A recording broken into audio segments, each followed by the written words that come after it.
번번이 이런 얘기를 했습니다. 기후변화가 심각한 거는 맞는데 어쩌면 기후변화보다 생물다양성의 문제가 훨씬 더 시급하고 훨씬 더 심각할 것이다.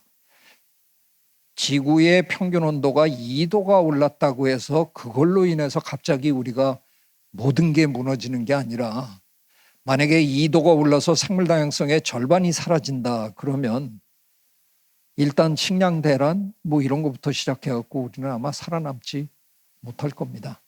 그래서 어떻게 보면 생물다양성의 이슈가 더 직접적인 이슈일 거다. 굉장히 흥미로운 경험을 했습니다. 저희 생물다양성 쪽에 있는 사람들은 기후변화 공부를 열심히 하거든요. 뭐냐면 기후변화가 생물다양성 감소의 중요한 원인 중에 하나이기 때문에 저희는 공부합니다. 근데 기후변화 쪽에 가보니까요, 그분들은 생물다양성에 대해서 아는 게 전혀 없더라고요.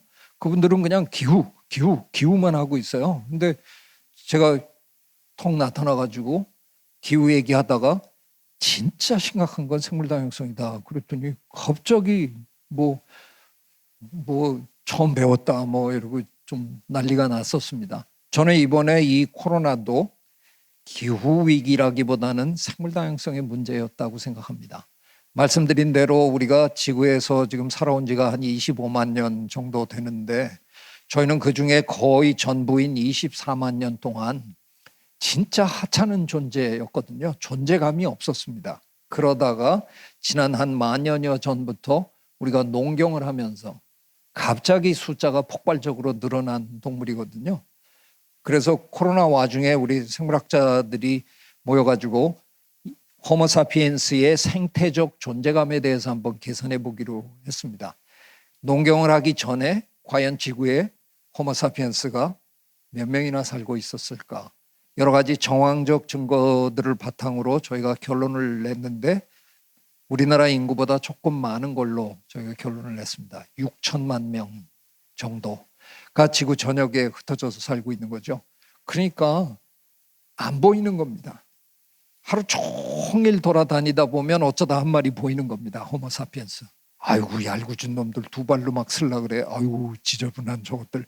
그 정도가 우리였을 텐데 불과 만년여 만에 농경을 하면서 산업혁명을 일으키고 정보혁명을 일으키고 하다가 이제는 지구를 완벽하게 우리가 뒤덮었잖아요. 호모사피엔스가 살고 있지 않은 곳이 없습니다. 그죠? 자, 그러면 계산을 한번 해보자는 겁니다. 만여년 전으로 돌아가서 6천만 명의 무게를 재고 이미 그 당시 우리는 개고양이를 기르고 있었습니다. 그래서 개고양이의 무게까지 합해서 그 당시 만여년 전에 지구에 살고 있던 모든 포유동물과 새들 전체의 중량에서 우리와 개고양이가 차지하는 비율을 계산해 봤더니 1%가 안 됩니다. 그러니까 우리는 존재감이 없었습니다. 안 보이는 존재였습니다. 그런데 그 만년 동안 얼마나 우리가 성공했으면 지금 이 순간 계산 다시 해보자는 겁니다. 80억 넘겼습니다. 얼마 전에. 그죠? 80억 곱하기 한 70kg 정도는 해야 지금 인류 전체의 무게가 나오겠죠? 우리 지금 개고양이만 기르는 게 아닙니다. 동물원에 온갖 동물들 다 기르고 소, 돼지, 말, 오리, 닭, 메추리, 타조, 뭐 이구아나, 뭐 별의별 거 우리 다 기릅니다. 그 무게를 다 합해서 지금 이 순간 2022년 12월 현재 지구에 살고 있는 모든 포유동물과 모든 새들의 전체 바이오매스의 전체 중량에서 우리와 우리가 기르고 있는 동물들이 차지하는 비율을 계산해 보니까 거의 99%입니다. 지구 생명의 역사에 이런 일은 없었습니다. 제가 아는 한 없었습니다. 만년이면 36억 년 생명의 역사에 눈 깜짝할 시간입니다. 그 짧은 기간 동안에 자기가 1% 미만이다가 그 짧은 기간 동안에 나머지 야생동물들을 1% 남짓으로 줄여버리고 완벽하게 장악했습니다. 자, 결론이 뭡니까? 지금 저 1%도 안 되는 1% 남짓인 저 야생동물의 몸에 붙어 살고 있는 바이러스나 박테리아들이 날이 갈수록 힘들어지니까 언젠가는 이주를 단행할 거고요. 옮겨보면 거의 99% 우리 아니면 우리가 기르는 동물일 수밖에 없다는 거죠. 기억하십니까? 언제가 처음이었는지? 우리나라에서 AI 조류독감이 처음 발생했을 때 우리나라 언론들 난리 법석이었습니다. 뭐 고속도로 폐쇄하고 뭐 그때 뭐 난리 쳤습니다. 다 죽을 것 같은데 사실 지금까지 단 한 명의 목숨도 잃지는 않았습니다. 그 대신 오리, 닭, 지금은 멧돼지도 죽이고 있고요. 동물들은 끊임없이 죽어나가고 있습니다. 이제 이런 일이 오리 독감, 돼지 독감, 이제 인간 독감으로 온 거죠. 네. 이 엄청난 생물 다양성의 불균형이 어떤 형태로든 바로 잡히지 않으면 저는 지금 정치적 발언을 하는 것도 아니고요. 뭐 조금 흥분했습니다만 감정적 발언을 하는 것도 아닙니다. 그냥 수치에 입각한 지극히 단순한 확률적 발언을 하고 있는 거죠. 네. 그냥 확률적으로 앞으로 이런 일은 자꾸 벌어질 수밖에 없겠다 하는 겁니다. 생물 다양성의 문제입니다. 자, 다양성 얘기를 하자면 제가 여러분을 프란츠 카프카의 변신의 도입부로 모셔가야 됩니다. 자다가 일어났더니 갑충이 되어 있더라 이거잖아요. 제 강의가 아무리 재미없어도 졸다가 일어나시면 큰일 납니다. 네, 저 애벌레가 지금 이 이파리를 너무 맛있게 잘 먹고 있는 거죠. 문제가 생깁니다. 얘가 이 이파리를 다 먹고 나면 바로 옆에 있는 식물을 먹어보는데 영 맛이 안 좋아요. 자연계라는 곳은 워낙 다양한 식물들이 섞여 살다 보니까 바로 옆에 똑같은 식물이 있다는 보장이 없는 거죠. 그러면 쟤는 결정을 내려야 되잖아요. 맛이 없더라도 이거 그냥 먹거나 아니면 나 기어코 내가 먹던 이 식물을 먹어야 되겠다. 만약에 후자로 제가 결정을 한다 그러면 쟤는 그 식물을 찾아서 길을 떠나야 됩니다. 한 6m쯤 떨어진 곳에 또 한 그루가 있다고 칩시다. 6m 우리야 뭐 몇 발자국 가면 되지만 이 작은 곤충에게는 구만리 같은 길일 텐데 게다가 제가 뭐 시력이 좋아서 저기 있네 그리고 직선으로 가는 게 아니잖아요. 쟤는 옆에 있는 식물들을 먹어보면서 이것도 아니네 이것도 먹어보고 이러고 가는 겁니다. 식물이 시간을 버는 거죠. 걔가 그러는 동안 걔가 먹어치운 식물은 또다시 이파리를 내고 생장할 수 있습니다. 자연계에서는 다양성이 다양성을 담보할 수 있는 겁니다. 그런데 우리가 농사 짓는 방법은 전혀 다르잖아요. 제가 예전에 코스타리카에서 주로 연구를 하던 시절에 이동하다가 바나나 플란테이션에 들려서 찍은 사진입니다. 이게 바나나 농장인지 바나나 공장인지 근데 뒷산에 올라가서 내려다보니까 이런 모습이더라고요. 바나나가 눈이 모자라게 심어져 있습니다. 만일 여러분이 이 세상에서 바나나 이파리를 제일 좋아하는 애벌레라고 한번 상상해 보십시오. 이 언덕에 당도하셨습니다. 내려다보면서 기분이 어떠십니까? 환장하겠다. 내가 이 세상에서 제일 좋아하는 게 그냥 끝이 없이 있네. 여기 얼마 전까지만 해도 굉장히 다양한 식물들이 섞여 살던 곳이었습니다. 그런데 우리 호모사피엔스는 농경을 한다 그러면 우리는 들어가서 완벽하게 이 식물 다양성을 완벽하게 파괴합니다. 완전히 밀어내고 우리는 우리가 원하는 작물 하나로 심습니다. 자, 그 작물을 좋아하는 어쩌다가 그놈을 제일 좋아하는 곤충은 어제까지는 예쁜 곤충이었는데 오늘은 악랄한 해충으로 낙인이 찍히는 겁니다. 우리는 살충제를 뿌려대고 죽입니다.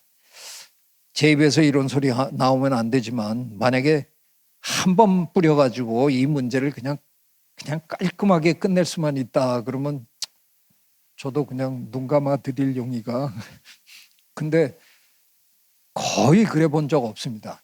왜냐하면 우리가 개발한 살충제에 선천적으로 내성이 있는 누군가가 있게 마련입니다. 자연계는 이미 다양한 변이가 존재하기 때문에 많이 죽였는 줄 알고 안심하지만 1년이 지나고 2년이 지나면 또 돌아옵니다. 아니 이놈들이 똑같은 살충제를 뿌리는데 그때는 안 죽습니다. 왜 안 죽어요? 안 죽는 놈의 자손들이 돌아오니까 안 죽죠. 그럼 우리는 또 어떻게 합니까? 더 독한 놈을 만들고 필요하면 중금속도 집어넣어야 되잖아요. 수은, 카드뮴 이런 거 막 집어넣어가지고 뿌려댄 거죠. 이 악순환을 우리는 오랫동안 몇백 년 동안 지금 반복한 겁니다. 그러다 보니까 주변 환경이 완전히 다 망가진 거죠. 저희가 생태학에서 배우는 개념이 있습니다. 영어로 bio accumulation이라고 하는데요. 우리말로 생물 농축 이렇게 번역합니다.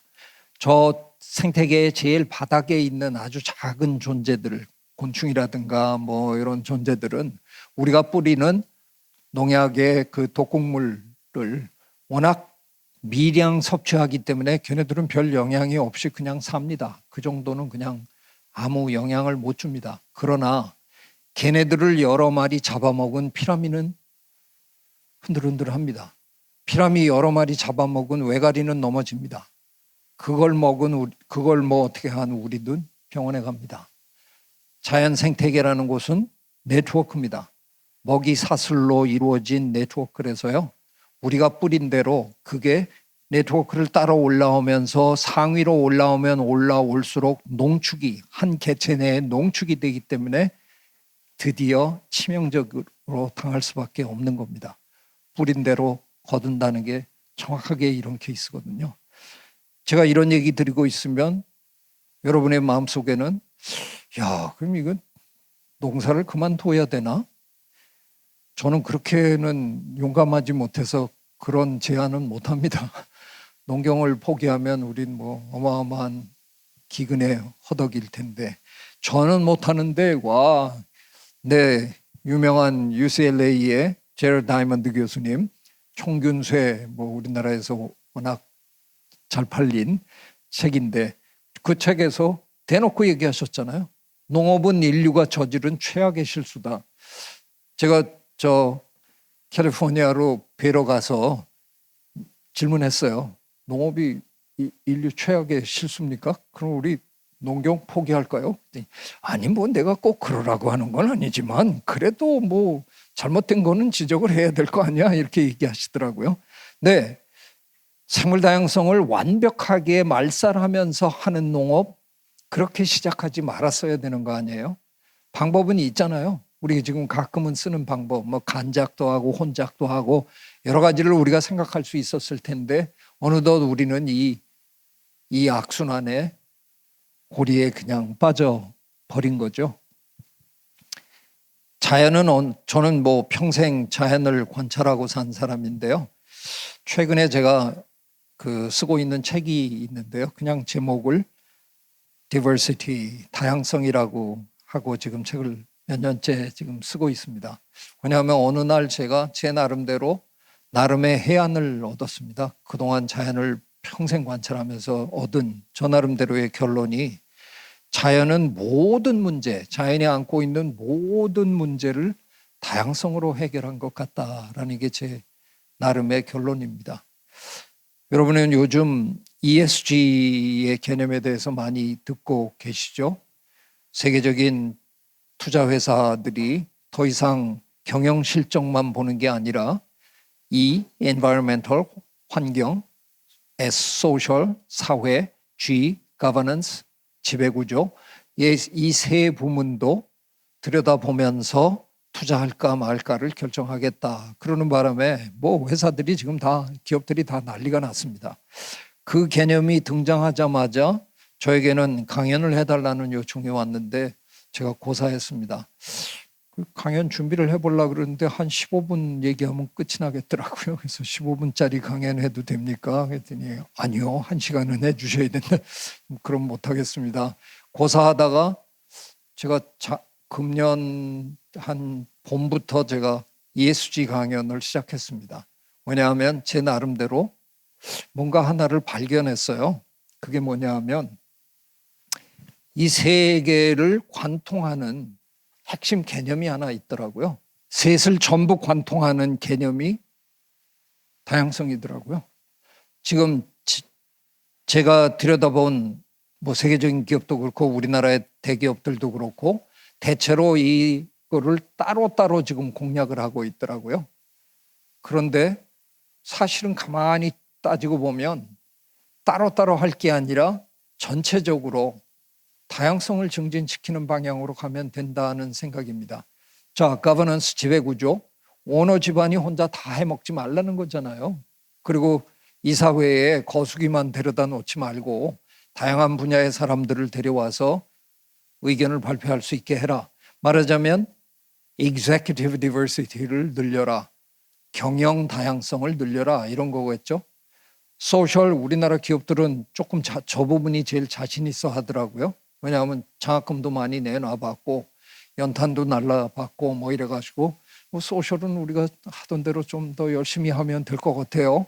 네, 사회의 어떤 다양성, 계층의 다양성, 뭐 문화적인 다양성을 늘려간다 이거죠. 당연히 엔바이러먼털은 생물 다양성에 관한 이슈입니다. 우리나라 기업들이 특별히 힘들어하는 게 이 부분입니다. 그동안 생물 다양성을 파괴하면서 돈을 벌었는데 갑자기 그거를 중지해야 되고, 중지하는 정도가 아니라 이제는 생물 다양성을 더 올리는데 어떻게 기여했느냐 이걸 이제 들여다보겠다 그러니까 굉장히 당황스러워 하더라고요. 놀라운 건 저 개인적으로는 물론 뭐 저한테 찾아와서 노골적으로 물어본 기업도 있습니다. 이른바 그린 워싱이라 그러죠. 어떻게 하는 척만 하는 방법이 없겠습니까? 그걸 물어보러 저한테 오셨다고요? 네, 그래서 그냥 문 열어드리고, 네. 근데 놀라운 건 뭐냐? 저를 찾아오는 많은 우리나라의 기업들이 상당히 진지하다 하는데 저 지금 제법 놀라고 있습니다. 그 얘기는 뭔가 이게 그냥 없어질 트렌드가 아니라는 걸 파악한 것 같아요. 그래서 제대로 이 문제를 공략해야만 살아남을 수 있다는 걸. 예, 그러니까 저는 이제부터 전체적으로 어떻게 하면 우리 기업 환경에서 다양성을 증진하는 방향이 뭘까를 고민하면 되지 않겠느냐 하는 겁니다. 그런 차원에서 제가 이제 정리를 좀 하겠습니다. 이번에 우리 그래도 운이 좋았잖아요. 650만 명이 죽었는데 운이 좋다 그건 무슨 소린가. 그 전에 전염병이 돌고 난 다음에 우리가 백신을 제조해서 접종하는 데까지는 적어도 10년 내지 15년 걸렸습니다. 그런데 이번에는 11개월, 1년도 안 된 시점에서 우리가 기가 막히게 훌륭한 백신들을 만들어냈잖아요. 예, 이건 그냥 운은 아니고요. 생명과학의 덕택입니다. 예, 제가 언제 이렇게 거들먹거려 보겠습니까? 예, 생명과학자로서 한번 예, 여러분은 제 덕에 살아나신 겁니다. 뭐 이렇게 예, 생명과학의 눈부신 발전 덕택에 이제 우리는 이게 가능해졌습니다. 그러나 백신은 온전히 과학의 영역만은 아닙니다. 다음번에 또 이런 일이 벌어졌을 때 우리가 과연 백신을 그렇게 빨리 제조할 수 있을까? 서울대 생명과학부의 메신저 RNA의 세계적인 대가 김빈내리 교수님의 저 판단으로는 3개월이면 만들 수 있답니다. 이제 문제는 뭐냐? 행정이 뒷받침이 돼야 되고요. 경제가 수지타산이 맞아야 이게 만들어지는 거거든요. 이번엔 너무 급해서 그게 잘 맞아떨어져 준 거고요. 다음번에 꼭 그런다는 보장이 없습니다. 만약에 다음번에 우리가 아무리 우리 또 좋다 그래도 11개월보다 더 빨리 할 것 같은 생각은 잘 안 드네요. 그래서 만약 한 1년 걸린다. 최고로 잘해서 최고로 또 운이 좋아서 1년 걸린다. 그러면 그 1년 동안 또 경제는 파탄 날 거고 또 몇백만 명 죽을 거 아니에요. 백신이 굉장히 고맙습니다. 그렇긴 한데 이 백신이 답은 아니잖아요. 우리는 번번이 이 짓을 반복해야 된다는 겁니다. 또 터지면 또 백신 개발하고 그 개발되는 와중에 또 죽고. 그래서 제가 2020년 중반에 제가 더 좋은 백신을 만들었습니다. 그리고 제가 질러댔습니다. 행동 백신과 생태 백신. 손 잘 씻고 마스크 잘 쓰고 거리두기 잘하고 행동으로 우리가 우리를 지킬 수 있는 백신. 이번에 대한민국 국민은 100% 접종해 주셨습니다. 그래서 우리는 안전하게 산 거고요. 서양 사람들은 왜 이런 짓을 했을까요? 마스크 쓰라 그러니까 나에게 마스크를 거부할 권리가 있다. 그러고는 저런 데를 가리고 돌아다니고 저러다가 많이 죽었죠. 행동 백신보다 더 원천적으로 훌륭한 백신이 저는 생태 백신이라고 생각하는 겁니다. 자연계에서 우리 인간계로 나쁜 바이러스나 박테리아가 건너오지 못하게 거기다 백신을 치자는 겁니다. 이게 전혀 새로운 개념이 아닙니다. 제가 말만 바꾼 겁니다. 제인 구달 박사님을 비롯한 이 많은 분들이 그동안 여러분에게 귀에 못이 박히도록 얘기한 겁니다. 자연을 보호합시다. 그게 우리에게 궁극적으로 유리합니다. 안 듣다가 이런 일이 벌어진 거거든요. 제가 한 건 자연 보호라는 말을 생태 백신이라고 고친 것뿐입니다. 그런데 자연 보호는 허투루 들었을지 모르지만 생태 백신은 동참하셔야 됩니다. 왜요? 백신은 이번 기회에 다 배우셨죠? 사회 구성원의 70 내지 80%가 함께 접종해야 집단적으로 우리가 면역을 이룰 수 있다는 겁니다. 대한민국은 지금 접종률 세계 1위입니다.